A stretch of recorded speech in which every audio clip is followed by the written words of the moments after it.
একদিন, শিয়াল দাদা, আরে ও শিয়াল দাদা, তুমি তো আজ গুহায় আছো তাই না? হ্যাঁ হ্যাঁ, বলো, কোনো কিছু করতে হবে? আসলে আমরা সবাই মিলে একটু মধু সংগ্রহ করতে যাব। তুমি যদি একটু পাহারা দিতে তাহলে অনেক ভালো হতো। হ্যাঁ হ্যাঁ, অবশ্যই, তুমি কোনো চিন্তা করো না, আমি দেখে রাখবো। এরপর মৌমাছিরা চলে গেলে শিয়াল অনেক জোরে জোরে হাসতে থাকে। ইহিহিহি, এই দিনটার জন্যই তো আমি এতদিন থেকে অপেক্ষা করছিলাম।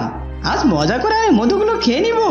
এরপর শিয়াল সুযোগ বুঝে মধুর চাকটি তার নিজের গুহায় নিয়ে যায় আর মজা করে মধুগুলো খেয়ে সেখানে ঘুমিয়ে পড়ে।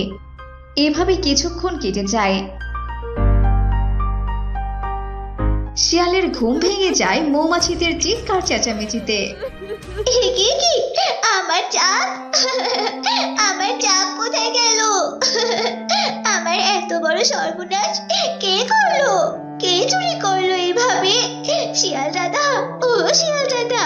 আরে আরে মৌমাছি দিদি, কি হয়েছে? কাঁদছো কেন?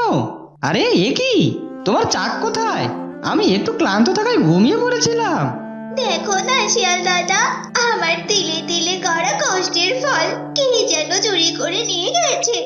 সৃষ্টিকর্তা কোনোদিনও তাকে ক্ষমা করবে না, তুমি দেখো। মৌমাছি এভাবেই কাঁদতে থাকে আর পাজে শিয়াল তাকে সান্ত্বনা দিতে থাকে। এভাবেই দুদিন কেটে যায়। একদিন শিয়াল যখন গুহায় ছিল না, এমন সময় মৌমাছি শিয়ালের গুহায় যায়।